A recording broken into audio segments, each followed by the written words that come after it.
Hello, this is Reg Athwal and welcome to another episode on our channel for family business experts, where I get a chance to interview entrepreneurs and experts for our show who can give us insights, give us wisdom that can help us either at a family level or at a business level, or ideally both. And today's a very, very special day for me because it's very rare that I get a chance to interview somebody who I've known for almost 30 years. I'm going to give you a formal as well as an informal introduction here from my good friend and brother, Peter Sage. And from a formal point of view, he's a prolific international world-acclaimed speaker. He's won many awards. He's a coach at the highest level, working with ultra-high net worth individuals and entrepreneurs around the world. Outside of this, he's also a humanitarian. He gives back. He's raised over $1 million for different charities. And he's also a best-selling author of many books. And I believe, if my facts are right, he's one of the only few people I know who've delivered 6 different TEDx talks, which is very, very rare. On YouTube alone, his videos have been watched by more than 4.5 million people. And one of his TEDx talks has been watched by 1.5 million people. He's an entrepreneur. He's built multiple businesses, 7, 8, 9-figure businesses.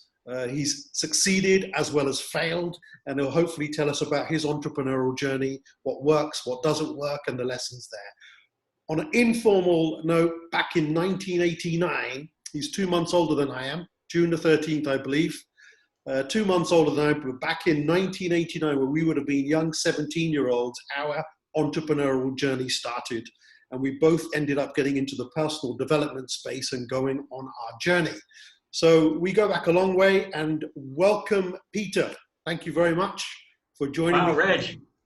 Just thinking back to 30 years ago, even to contemplate where we would be today, and hearing each other give introductions as to the greatness of what we've hopefully been able to aspire ourselves to would be like, wow. So yeah, it's very touching and very humbling to be here and hear you as a dear close friend be able to say those things, because I know, as I say, we both bring a huge amount to the table, and I'm honored to have been a friend of yours right from the beginning at that journey. Appreciate it. And you know what? You're probably one of 3 people I can think of that, you know, when someone really knows you, where they've seen you as a young adult growing up, and all the way to where we are now. There's very few people, like, you know, I can count them only on one hand, that I've known for that long. And you know, sometimes, as you know, people come into our lives, they disappear, we never see them again. And I love it when you could have someone who had an impact on your life, not see them for 5, 10, 15 years, pick up again, and then carry on another journey together, you know, for the mature years of our life. So I really appreciate it. Thank you. And I really want to get into asking you a whole load of questions so we can inspire not only family business owners watching this, but also maybe their next generation. So as a serial entrepreneur, Peter, I'd like to ask you, you know, what are the top 2 or 3 lessons, big lessons that you've learned when it comes to entrepreneurship from building so many different companies? Well, great question. And I think that everybody always wants to know, you know, what are the top tips? What's the number one thing? And as we know, life isn't an instrument. Life is an orchestra. You know, there are many different variables that go into different entrepreneurial aspects. But if I was to boil it down to some key organizing principles, then I would say the number one skill of entrepreneurship is not getting your MBA. It's not going out and sort of being at the right place at the right time. Right. It's not learning sales and marketing or HR or any of that stuff. I mean, they're all tools of the trade. They're all useful to have. But the number one skill that I see that makes the biggest difference is the ability to handle uncertainty. And it's building that muscle more than going and getting a certificate on the wall that validates your ability to remember some process. Right. That will separate people when it comes to making good gut decisions, making decisions based on a higher level of perspective rather than fear, and essentially taking advantage of opportunities that present themselves without looking at it through a lens of, you know, what if it doesn't work? So the ability to handle uncertainty, I would definitely put as one of the top abilities of entrepreneurs to shine, because that's essentially what separates those from employment from those that risk unemployment. So when you say, Peter, when you say uncertainty, you're talking about where businesses always go through that cycle of sort of what's next. You're stepping into the unknown, or look at the global crisis right now around the world. You know, it's uncertain times. So are you talking about there's certain character traits, certain things inbuilt that you have to develop in order to overcome those challenges and uncertainty? Yes, 100%. And some people have a higher predisposition for that, others don't. But everything can be learned. Mm-hmm. Just like, you know, everybody could learn to play the guitar, but not everybody is going to be Eric Clapton. Yeah, so you have a natural predisposition. There's nature and there's nurture, but you can combine the two. Mm. But when you talk about the ability to handle uncertainty, you again look at the global situation. What's happened is that the illusion of certainty has been exposed. Mm-hmm. Because the reality, my friend, is there is no certainty in life, let alone in business, but specifically in business when it comes to income. And one of the challenges that I see with a lot of society is that they make the fundamental mistake of linking their self-worth with their net worth. And therefore, they chase after money. Expand on that? What does that mean? It means that I think that my self-worth is correlated to what I'm worth in the bank. And therefore, if I need to avoid the fear that we all have as humans, which is the fear that we're not enough, then I try to do that by accumulating more wealth to validate the fact that I'm good enough. And it's a fear-based mentality, which unfortunately keeps a huge amount of people in employment. Right. Because the difference between an entrepreneur and an employee is I have no idea what I'm going to earn next week. I have no idea how much money. How does that work, Peter, for maybe not an employee, like, you know, the work we do with family businesses around the world? How does that work with an ultra high net worth owner of a multi-million-dollar, even $1 billion business? How would that kick in there for someone like that?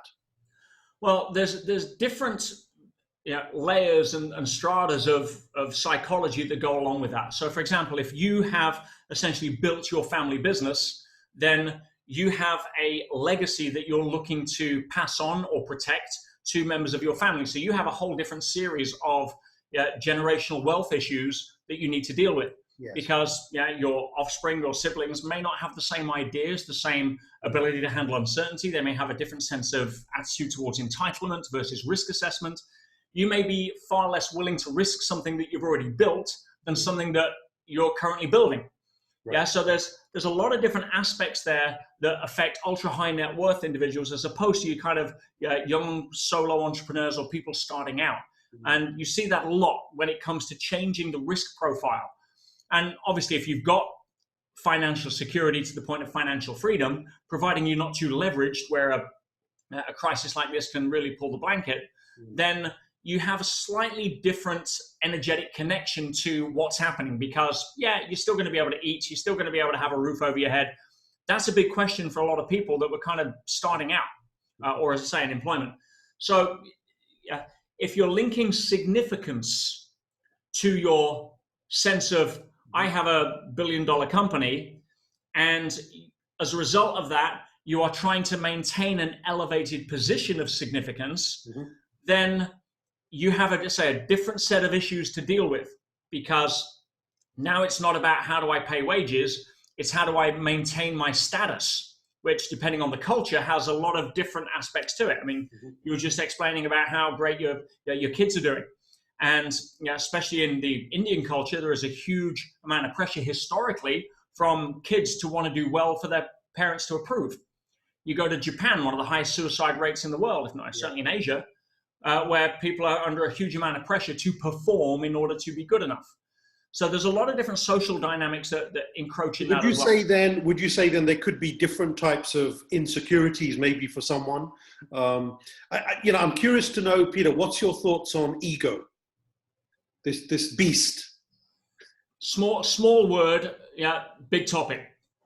Okay. So the ego gets a bad rap, and essentially what ego is, if I can delineate this for some people, because a lot of people try to say you've got to grow out of your ego. Well, ego is not the enemy.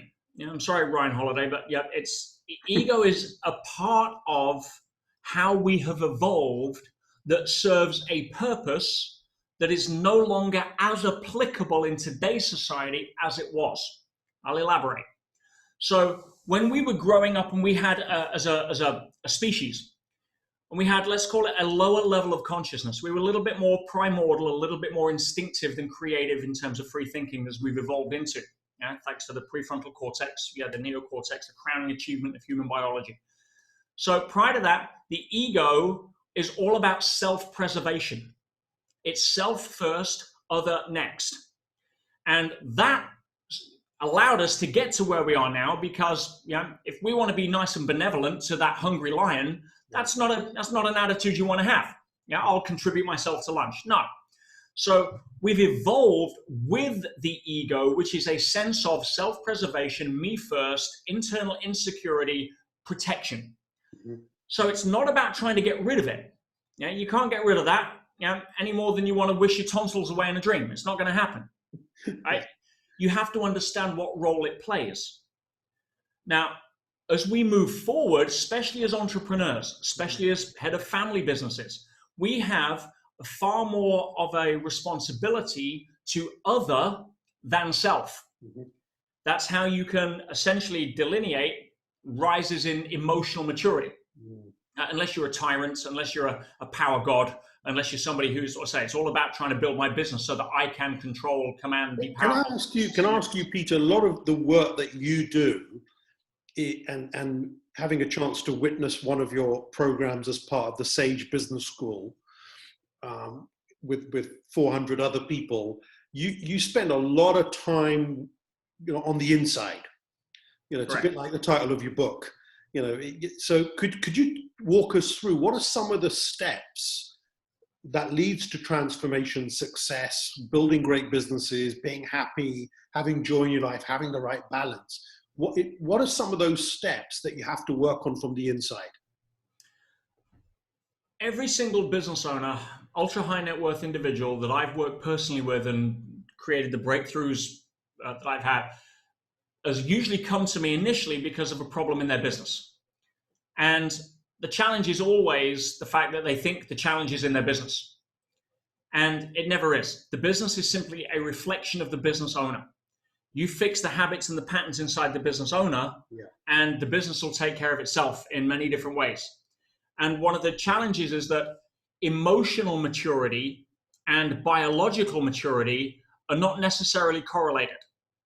There's a lot of emotional teenagers running around in very old adult bodies, right? Because we're not taught this stuff. And so you'll see that if people get on the track of ego-driven, self first before other, and they're building their business to prove to the world they were good enough, that's how I built my first 8 businesses. I bought my first Ferrari at 25 and thought, now I'll have made it. And of course I didn't. I still felt insecure. Now I need 2 Ferraris in case I lose the first. It's a never-ending game. And the biggest challenge I see, Reg, is that most high net worth individuals that haven't managed to make this distinction will always be unhappy. And that is that there is a massive difference between a life chasing success and a life chasing fulfillment. And fulfillment comes from personally growing and contributing. Growth and contribution. That's what nature operates by. It's not me saying it, so go look out of your window. Right? Whereas if you're doing it from a sense of significance or certainty, or to avoid the fear you're not enough, or to prove that you're good enough, or to provide for my family so that I can be a good enough provider or father or husband, that has a very different energetic aspect of being able to touch us in a place that makes us feel comfortable, fulfilled, relaxed, happy, joyful, as opposed to stressed, out of our mind, as opposed to essentially trying to put on a show, hoping that, in fact, here's the classic way I frame it. See if this resonates. So many people sacrifice their relationship, their health, their connection with their kids, working so hard in a business so that hopefully they can get to a place where they have enough money to pay for their divorce, to hire a decent personal trainer to get their health back, and to buy their kids loads of stuff so they love them again. I mean, that's the game that so many people end up falling into. They don't set out with it in that intention, obviously, but that tends to be the cycle that I see so common. Can I ask you, Peter, with one of the things I really liked about what you do in the Sage Business School was this exercise. I've forgotten what it's called, but you've got people to write a new script, a new movie, a new story. Could you talk us through that concept of the movies and the stories that we have and how those control us and how you rebuild your new movie? Well, I like the movie metaphor because it's a pretty accurate fractal expression when you see it from how Hollywood have sort of created it. So people can relate to it. And the brain is always looking at how to make sense of something by comparing it to something it already knows. So the movie metaphor works quite well. And I say that we are all the star of the movie of our life. Mm-hmm. I don't think there's any controversy around that because we're the only people that star in every single scene of the movie of our life. Yes. And therefore, by definition, we have certain people around us in our movie that, from our perspective, are either a supporting cast, a spouse, sibling, co-worker, or vast majority of people that come into our movie are nothing more than film extras. Mm. The challenge is a lot of the time we see ourselves as the star of our movie, and therefore we think everybody else sees us as the star of our movie. Of course they don't, because they're busy starring in their own movie. Yeah. And so by definition, at best, we'll be a supporting cast, or 99% of the time, we're a film extra in somebody else's movie from their perspective. And I define film extra by the fact that when you're not in their scene, they're no longer thinking about it. Mm-hmm. Right? So a lot of us come to the table with this whole illusion, this bubble of thinking everybody sees us as the star of our movie. Now, if you're not consciously creating the scenes in your movie, if you're not constantly saying, listen, this is my movie, I get to act in it how I choose, and I get to write the script. Mm-hmm. I'm not at the mercy of circumstance. I don't live in a fear-based reality whereby I'm reacting to fear and everything out there with teeth can kill me and it's survival of the fittest and the Darwinian old mentality, which we now know doesn't serve us. But we get to create. And we now know at the quantum level, highest level of quantum mechanics, quantum dynamics, quantum physics, that intention affects probability. Mm-hmm. From the wave-particle duality we knew 102 years ago, mm-hmm. when we realized that the world isn't material-based. Mm-hmm. But intention, and I define intention as the harmony or the unity between your thinking center and your feeling center. Right. When those two are connected, you have congruency. Alignment with your thinking, mental state, emotional state, yeah? There's alignment. Your heart and your mind. And that sort of gives energy towards something, yeah? Correct. Now, the biggest challenge is that the fastest thing that unites the heart and mind for most people is fear about what they don't want. So they start affecting probability in the outer world to attract things that they don't want. Mm-hmm. But if you can come to a place of, listen, I'm in charge of my movie, I'm in charge of my script. If you don't do that and you're busy reacting to what's currently in the scene of your movie, which is what most people live their life doing, you're going to be nothing more than a film extra in somebody else's deal. And right now there's a big budget movie going on called the Corona movie. I don't know if you've noticed. And it's sucking in millions of people. Apparently it's a blockbuster. It's doing really well. It's top number one right now. Not in my world. I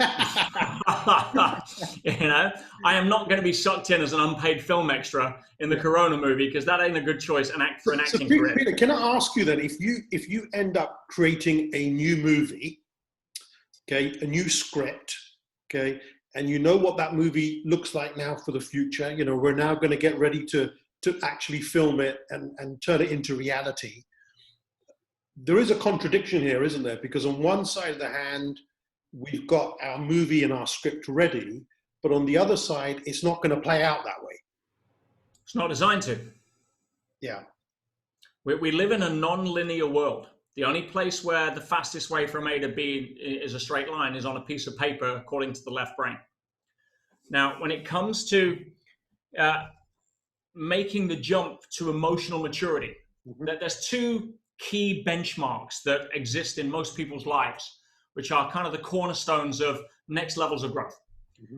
And the first one is the day we finally wake up and become okay not being liked. Now, entrepreneurs tend to have a higher predisposition to that because most of the time when we start our own business, all of our friends start to tell us we're crazy, we're stupid, or our parents say, go get a real job, or whatever it may be. Yeah, we've all been through that, and we have to grow through that. But the second benchmark is where we finally wake up to understand that this entire experience of life is not comfort-centric. It was not designed to be. It is growth-centric. And here is the dichotomy. Here's the challenge, my friend. We all have a physical nervous system that is hardwired for comfort. Now, that's very useful if you're sitting too close to a fire. That's very useful if you're sitting on some sharp rocks or an ant's nest. But our soul, the non-physical part that makes us who we are, that's wired for growth. And growth can be defined by how can I lower fear, raise love, essentially become more cooperative and less competing over time. Because that's what evolution shows us. You're going back to your journey as an entrepreneur and the wisdom you have today, the knowledge you have, and the thousands of people that you've inspired and educated as well through your business school and through other lectures and speeches. What advice would you now give to a next gen member? They could be in their 20s, they could be 17 like we were back in the day. They've got an idea. Give me some steps here, outside of the inside work that they've got to do, which is part of their life journey. From a more practical business point of view, because I know you teach this as well, is what would be some of the steps to have the best possible chance of acceleration and achieving success? First thing is ask better questions. See, questions are the steering wheel of the mind. You ask a poor question, you're going to get a poor answer. And the brain's job and the mind's job is to always justify your current emotional state to be in alignment with the self-talk it creates. For example, if you're tired and the alarm goes off, it'll find the excuse to press the snooze button. If you're angry and you're in an argument, it will find the reason why you shouldn't apologize and why it's the other person's fault. That's the mind's job. So we need to be more intelligent about how we utilize that, and asking questions is a big part of taking control of the quality of the questions we ask. So if we're starting a business, one of the first questions we want to ask is, why am I starting the business? Because if it's to get more money or to have more time and more money, I got news for you. Go work at Tesco's. You'll probably have more time, and for a while, you'll probably have more money, right? Because you're doing it out of trying to avoid something, which can be motivating, but it's not inspiring. And there's two different things there. Motivation is short-term, which is used to propel you out of bed on a cold morning, but it's not going to do it every morning. Right. So inspiration comes from a different place. What lights you up? What turns you on? What are you doing right now, or what should you be doing that you're not doing because you're afraid of it? And the whole aspect of procrastination is pretty easy to understand. Procrastination is your friend. Procrastination is the body's immune system to avoid the fear that you're not good enough by almost saying, right, if I was to do this and fail, then I'm not good enough, so I just won't do it. So assuming that someone's got past all of that, they're fairly resilient, they're not living in fear, they've got a good idea, they're passionate, they sort of know why they want to do this, or in some cases they don't even know why, it's a false why, and they'll learn the real why later, but they're good to go. What would be some of the building blocks now, that, in your opinion, with your experience now, to build that company? Right, well, again, all depends on the actual idea, but I'm a great believer in minimal viable product, in terms of go prove that the market is willing. Right. I see so many people spend so long trying to create the perfect product or perfect pitch that they think will then give them the best chance of selling, only to have spent so much time creating something that is off base because it's their mind. It's like, for example, right now, rents and real estate prices on the island are falling through the floor because of the current situation. I was speaking to a real estate agent yesterday. They said, oh, there's this place, it's been reduced by X, it's a bargain, you should buy it. And I'm like, well, unfortunately, you don't get to tell the market what your property is worth. The market will tell you what your property is worth, right? That's the ultimate test. You don't get to tell your market how good your product is. The market will tell you how good your product is. And so getting out there with something that says minimum viable, testing, making sure that there's a need for it, refining it, practice pitching on your friends, and great. But don't wait until it's perfect to go out, because it'll never be perfect. So, and that's where a lot of people I think that's struggle. great. That's fantastic advice for someone who's listening to this right now. And then, assuming that there is, there is demand. People are saying, "Yeah, I want one of those. I'd like to have one of those. Where do I get one of those from?" Whatever. Would you say that that's now the beginning of really scaling it now because there is a genuine demand and you've tested it, or is that too fast at this stage? Well, no, and again, depends on situation, but just to reiterate, one of the great lessons I learned from one of my three primary business mentors, multi-billionaire, phenomenal guy, but he always used to say, nothing happens in business until something is sold. Mm-hmm. So one has to validate that. Now, just because you're able to sell it doesn't mean you're able to scale it. Selling and scaling are two completely different things. Definitely, yeah. And again, use the analogy of a house. Just because you've built one floor doesn't mean to say your foundations all stack up for 10 floors. Mm-hmm. So, the business I have right now, before we started selling mm-hmm. the current product ranges that we have, yes. I invested tens of thousands in building an infrastructure that would allow us to scale. And that involves what? Well, like when you say infrastructure, are you talking people? Are you talking other people? We're talking technology. We're talking all of that kind of stuff. Because I know where I want to take my business. It's not my first rodeo, but I'm going through the stages saying, well, hang on a minute. For example, let's take my book, The Inside Track. So I want to give this away to as many people as possible. Mm-hmm. So we built a site. It's getpetesbook.com, so people can go there and just pay for the shipping. I kind of break even. I actually lose a little bit of money, but I don't mind because then people can have a look at other things that I want. Now, once we test that out, mm-hmm. I'm not ready to scale yet because I'm still manually processing that. This is a few months ago. So if I go onto a major podcast, Joe Rogan's of the world, and I mention this book in the way that Joe loves the book, you'd probably have 10, 15,000 people out of 2 million viewers want to go and get the book for free. Okay?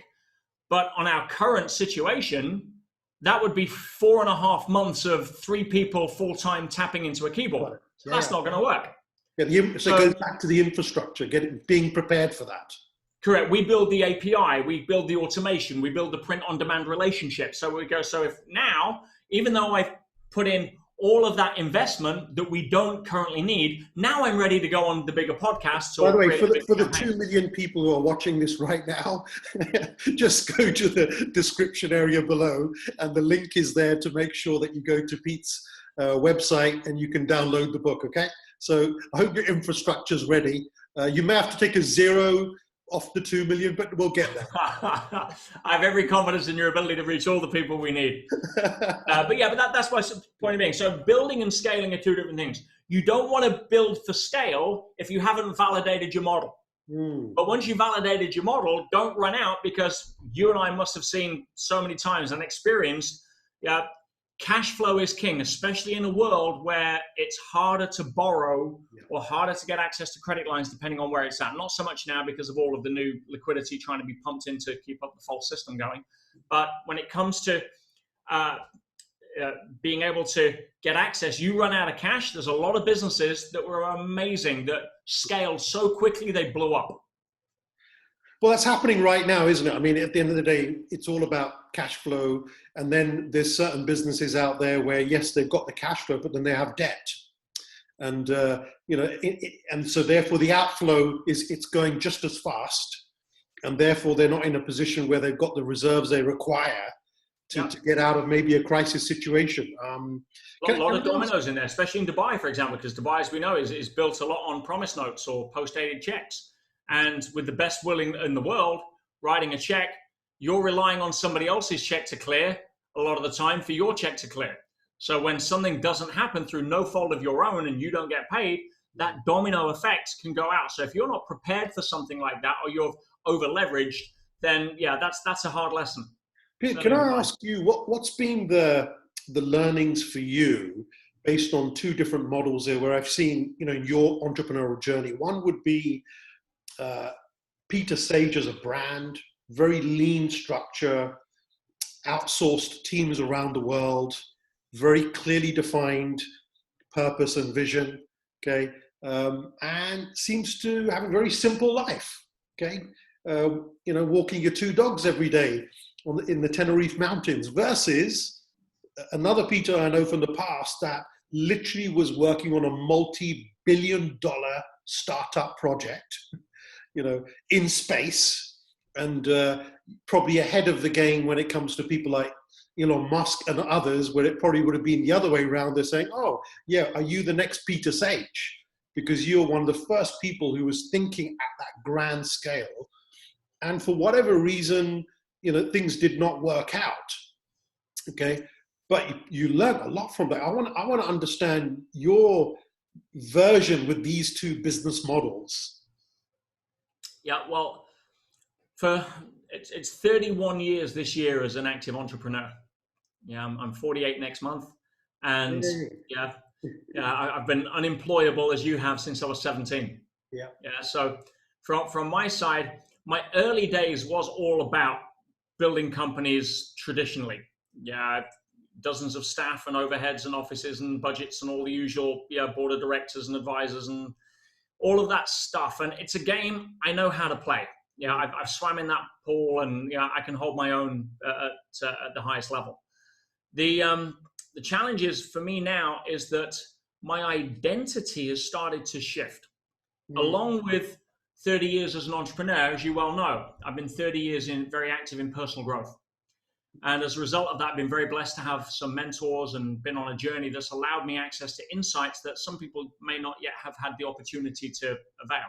Mm-hmm. So I see as a responsibility of myself, not just teaching business. I mean, you can go to Harvard and learn business. You can go online and learn business. You can go listen to Gary V, Dan Pena, Grant Cardone, all of the usual suspects that just want to teach business and stuff. Your old mentor in the castle.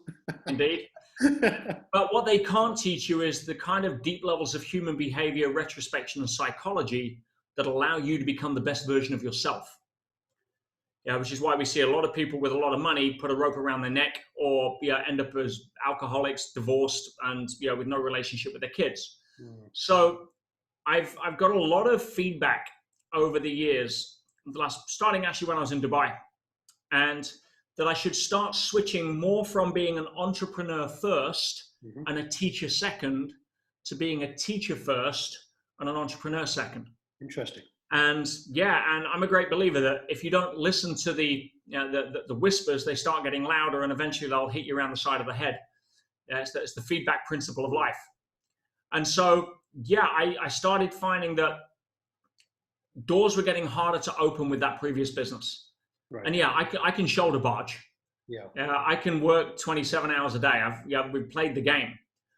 But when things start getting sticky, when it's no longer fun or passionate or joyful, I want to ask questions why. And then I started to shift. Maybe it's time to get back on stage. Maybe it's time to go back into helping some of the people as a high-level influencer and some of these high-level CEOs who don't have somebody that understands both business and human behavior. Because psychologists are not business owners, and business owners are not psychologists for most of the time, certainly not the level that is required. So as soon as I made that decision, doors just opened effortlessly. I was invited from scratch. Oh, do you want to get on stage with President Clinton? Do you want to get on stage and co-host with Richard Branson? Do you want to hosting 5,000 people keynotes? And it was just like the universe was telling me that that's the road to go down. The other was getting very much uphill. Now I'm flowing with the river. And so, that's really where I see myself. Would you say that when that happened for you, I'm trying to help the viewers here, especially entrepreneurs who go on this journey of getting distracted, derailed, and sometimes the same problem keeps showing up over and over again. And really the secret source, the deeper part of who we are, the signs were there all along from a young age on what to do, where to go, but maybe we ignored them. And that's why I was trying to understand from your journey, where I feel that you've sort of, where you started, and then you did different things, and it's not done that. All it is, it's for me, it's like gone back, but then you've got all that experience and wisdom with it this time. I don't know, that's as your brother, as your friend looking from outside, looking in, that's what I see. And I feel that you've now simplified things. Yeah, I appreciate where I'm at. Yeah, I don't need a huge amount in order to be happy. I don't need more Ferraris. I don't need more $5-10 million homes. Yeah, I'm happy where I'm at, because right now joy is found in growth and contribution, not trying to chase ego and significance and all the rest of it. So, and I can help a lot of people. One CEO that has 10,000 members of staff who's got a big challenge because he just lost his wife to a 6-month battle to cancer and he can't get out of bed. Now, that's 10,000 people's mortgages on the line. I'm the guy to call. He kills me. I turn his life around within 2 weeks. He's back on. He's got purpose. He's completely reshifted his center of gravity from stress and grief into new possibility and celebration of us to what. So would it be fair to say, Peter, that for those watching this, and obviously I'd like to make sure the video goes out to as many people as well, are you a bit like the fixer? Like if someone's a bit screwed up, do they call Peter? There's two styles of coaching that I have.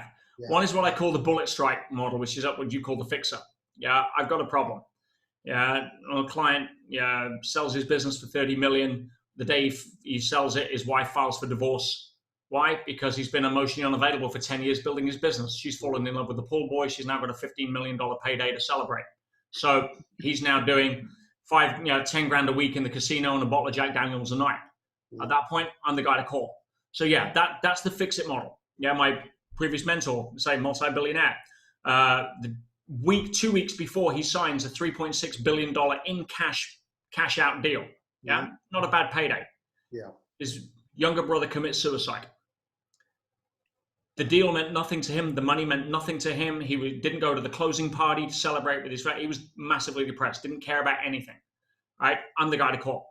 I'm the guy that takes him out. So that's one side. The other side is people that are just kind of hitting a glass ceiling, or they know they drive the car they want to drive. They're in the house they want to have, but life hasn't got the fulfillment. They want there's something deeper, there's something more. How do I align myself with more of my truth? Which goes back to what you're saying about joy and contribution rather than significance. Yeah. Correct. Yeah, that's just an emotional maturity path that people have to take. Give us some insights into Peter. Looking at some of the pictures behind you there, you're not just another speaker or a coach. You've got a big heart. You're very spiritual, very balanced. Could you talk us through some of the things that you do? What's your routine, whether it's day to day or for the week, where you keep your balance? Give us some insights into what Peter does. Well, my morning routine is kind of the bedrock of staying centered. And I'm up, depending on what time I go to bed, ideally around about between 4 and 5 a.m. I'll be up, and this morning a little later. But when it comes to getting up, first thing I'll do is I'll stretch, I'll hydrate, and then I'll meditate. And when I'm meditating, I'm connecting with the inner world. I'm lowering the data stream, if you like, the volume on the data stream of the physical and mental senses. I'm connecting back to source, but consciously. And from that place, I can then use intention to influence probability and essentially connect to higher levels of consciousness, usually joy, unconditional love, peace, harmony, equilibrium, that kind of stuff.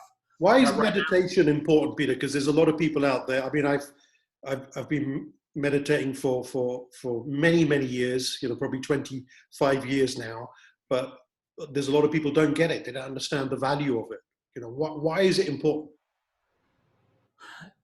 When you're too busy being busy, you are dealing with acute, leading to chronic levels of stress. You're trying to control things that are essentially outside of your control, and you get sucked into the outer world. And everything we now know at every level of philosophy, spirituality, metaphysics, and quantum dynamics essentially points to the fact that our outer world follows our inner world, not the other way around. So if you're reacting to the outside, then you're on a chronic path of stress, and you're every day, there's hardly a day goes by now there's not some scientific paper written on the benefits of being able to have meditation rechange the neuroplasticity of the brain, reset the parasympathetic nervous system. On a physical level, it's just massively empowering. You're training your body to stay centered when everybody else is losing their head. You're training yourself to be calm rather than reactive. Right. And that has impact on health, longevity, emotional reactions, patterns. So yeah, I mean, meditation is a vehicle. It's a tool to be able to stay calm and centered and make better decisions. And is this all linked to, it's in your book as well, but when you refer to, and also in Sage Business School, you talk about this, where you refer to it as mastery, yeah? This is all part of self-mastery. Self-mastery. That's right. It's way too easy. I mean, you go to the second law of thermodynamics in the physical world for those left brain people there. And essentially, you will improve if you lower entropy. What do I mean by that? I mean that when you have less chaos and more order, your life will unfold at a far more balanced way. Now, if you're not actively doing that, like a garden, if you're not actively maintaining the garden, you don't have to plant weeds. You don't have to send out invites to aphids and like greenfly. No, that is a natural course of an untended garden. Now, the garden that we want to be most concerned about is not the one in the front of our house. It's the one in between our ears. Yeah, your mental diet will have far more of an impact on your body than your physical diet, I can promise you. Peter, let's go deeper, okay? Let's for the people who really want to go deep for a second, all right? And we got, higher levels of meditation and vibration. There was an Instagram post you had recently, which I thought was brilliant, where you talked about the distinction for your immune system of being grateful, writing things down, versus being grateful. Could you explain what you meant by that? And because it's very deep, a lot of people don't understand this being part. And if you exercise this, what can happen in your life? There is a high proclivity in today's society for mentation, for us to be stuck in our head, to think. And that comes a lot through the training in traditional school, whereby we've been taught to think with our left brain to create an answer that's right, that we get rewarded for. Mm-hmm. So if I can chunk it very simply into, as I said earlier, a thinking center and a feeling center, call it your head or your heart or your head and your soul, whatever language suits you. Mm-hmm. Most of the time, most people are stuck living from their head, from their thinking center. Mm-hmm. But it's a very different experience when you go to when you live from being instead of thinking, when you act and express from your feeling center. And the classic example would be, kissing somebody you don't really want to kiss, right? And your mother-in-law on the side of the cheek or whatever, or your grandma that says, "Come here, little cherub," because she still thinks you're 4 years old. That's like, yeah, and you're in your head. Versus kissing somebody you're totally in love with, and there's no thinking about that. Holding the hand of someone you love, watching a sunset, the mind is silent, but you feel alive. So learning how to quiet the mind and moving into the expression of experience, because at the end of the day, Reg, what most people forget, and it's what I call the elusive obvious, is that the only thing that we can actually do in life is experience. Everything else is noise, commentary. Yeah. And when we start to realize that the mind is nothing more, or 95% of the mind is nothing more than a small child, second-rate commentary, doing judgments, verbalizations, mindless chatter that serves zero on our personal growth, we can tend to realize that who we are is way much more than the chatterings of our mind. Yeah. So coming from a place of being, as I say, writing things to be down things to be grateful for ticks a box on the, I needed to write my gratitude list today. But it does nothing. Showing up, feeling grateful, being grateful, experiencing the emotion of gratitude is very different to writing something down to be grateful for. That could be a good trigger, a shoehorn. Let's go even deeper, okay? I mean, we've talked about transurfing before, about 10 years ago. You were educating on metaphysics and all sorts of other things, So if we as human beings, we come into the world, we're here for a period of time, and we expire, okay? Now, as a human being, we refer to that as 70, 75, 76 average years on planet Earth. But if we zoom out to the universe and look in, it's a little dot. And in space and time, it's that. and yet we give it all of this significance. What is your thoughts around who we are, why we're here, what is this all about? Okay, let's go a little bit deeper, only maybe a couple of minutes on this, and if not, we can do a part 2 in the future for people who want to go here. Cool, love it. Well, let's just start with the fact that everything in the physical world, by the very definition of it being physical, means that its destination is non-physical. Why? Because everything in the physical world is subject to the law of impermanence, which means at some point, this body we run around in ain't going to be around. So where were you before this body came? Interesting question. Well, probably the same place you're going to go after this body expires. Because how do you kill a spirit? Because what makes you, Reg, is not the body, because you've got a very different body now than you had when you were 17, yeah, or when you were 7, or when you're going to be 97. So the essence of what makes you is non-physical. It's invisible. It's your personality, your character trait, your sense of humor, your goals, visions, aspirations, that drive. All of that is what makes Reg, Reg. If I was to take that out of Reg and put it in somebody else, yeah, you would be them, they would be you with a different body. You know what I mean? Yeah. So from that perspective, we understand. With a six-pack or without a six-pack? Sure. No comment. Right. But so why are we here? Yeah. Well, let's make this practical as best we can. Because the truth with a capital T is that a lot of the time we don't know the truth. So we can only come up with a model that gives us the best practical application. But it's a model. Yeah, and models are only great to the extent that you can get practical value from them. Remember that. Yeah, there is a flat Earth model which works very well when designing buildings, but doesn't work well when you want to do a geodesic flight path from Dubai World Central to Tokyo. Yes. So yeah, it's a model. So here's how I put this model together to come to a conclusion that I think will wrap up the answer to that question. Let's go to what we know. We look at evolution. 400 million years of fossil records lead a pretty consistent story, which is that life is always evolving into ever more higher levels of complexity. That's pretty irrefutable. So you take a single cell amoeba and you take a 50 trillion cell human being. Well, guess what? If you take 50 trillion individual amoebas and you introduce one food source, what have you got? War, basically, right? They're going to fight and compete for who gets that finite food source. You take a human body of 50 trillion cells and one food source, you don't have war. You don't have the liver and the spleen ganging up against the heart and the kidneys to get more hemoglobin from the blood. That doesn't happen. So in order for evolution to work, in order to execute the path that we are clearly on, according to 400 million years, it's one word that is key to everything: cooperation.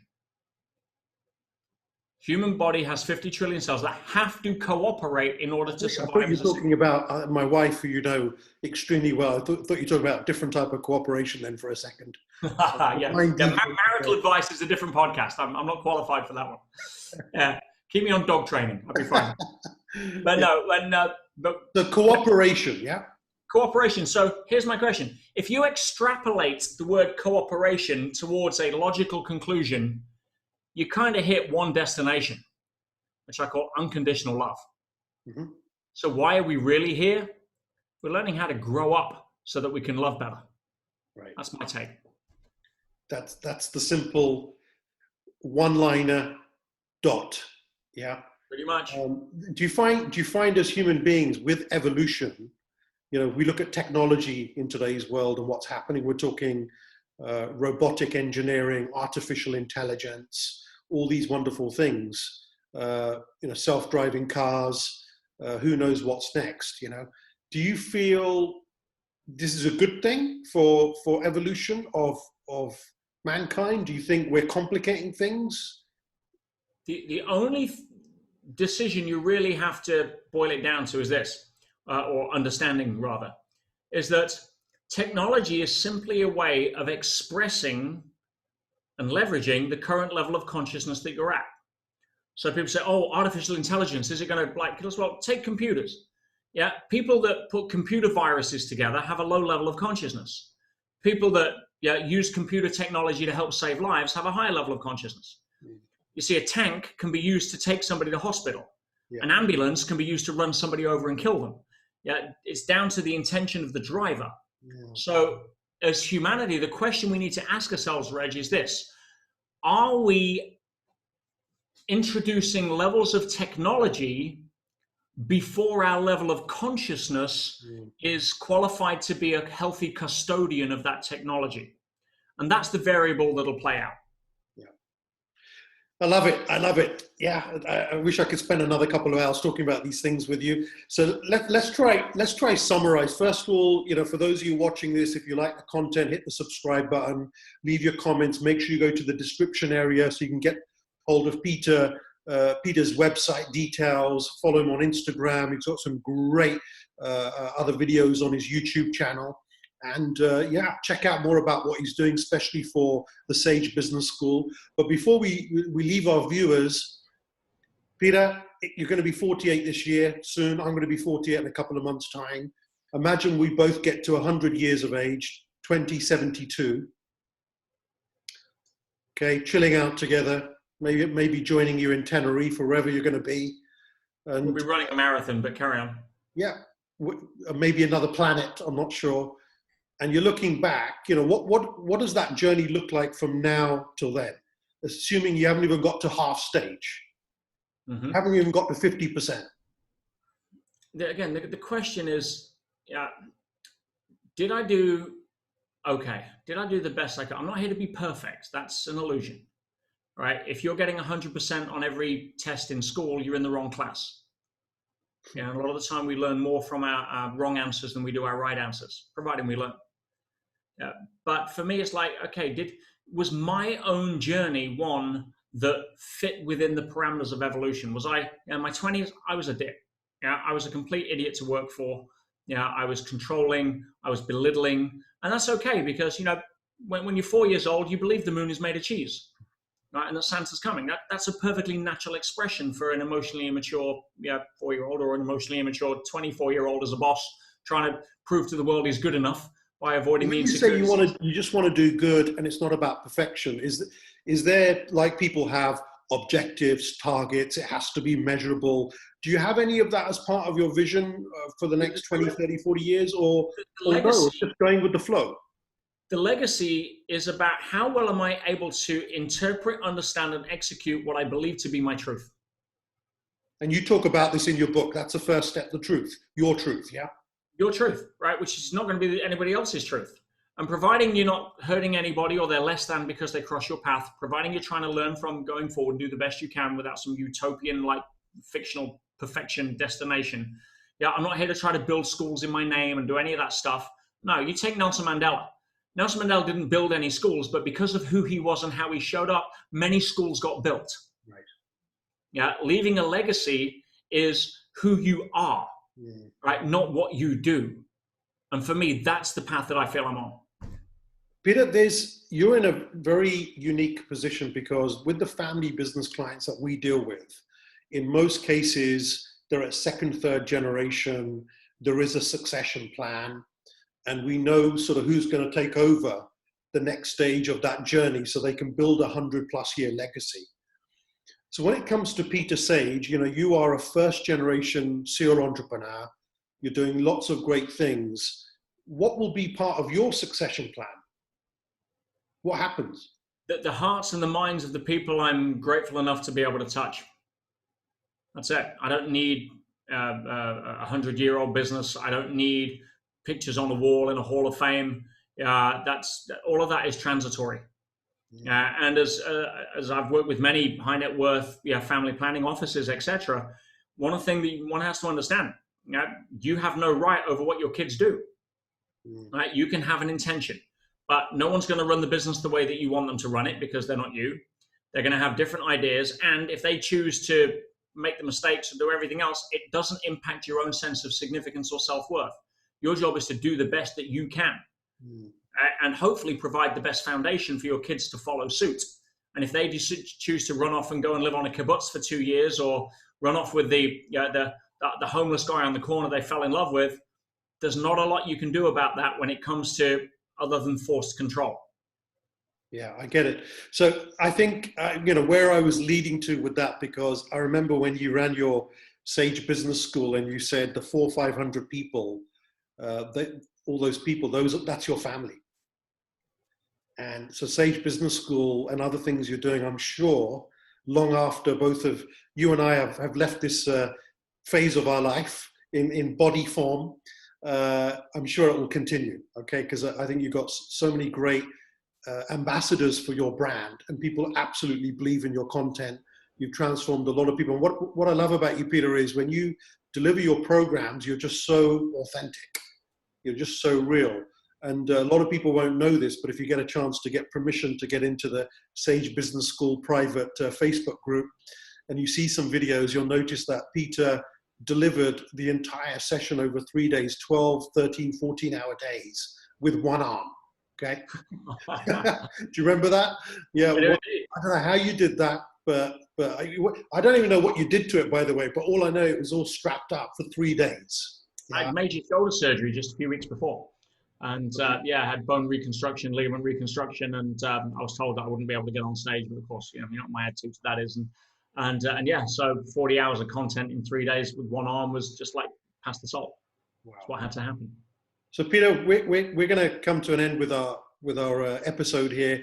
In closing, is there any other words of wisdom you'd like to share with the viewers? Anything else that you feel that we've missed that's extremely important to you as part of your philosophy, your identity, your truth, what you see?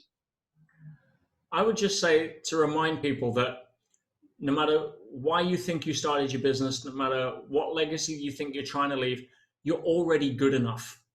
You're born good enough. There's nothing to prove, nothing to defend, nothing to conquer. And from that place, you have the freedom of creating something even more magical. Right? But when you link your self-worth and your net worth together, you're always going to be coming from fear. So throw that away, be the best version of who you can be, follow your heart, take your brain with you and see what legacy shows up. Beautiful. Well, on that note, we're going to make sure all the details are in the description. Once again, check out Peter's website, what he's up to. And Peter, thank you very much. Stay blessed, stay safe. Keep doing what you're doing and impacting millions of people's lives. And I look forward to, after this travel ban is over, coming to see you and chilling out with you. Thank you so much. Look forward to that. Thank you, Reg. Keep doing what you're doing, my friend.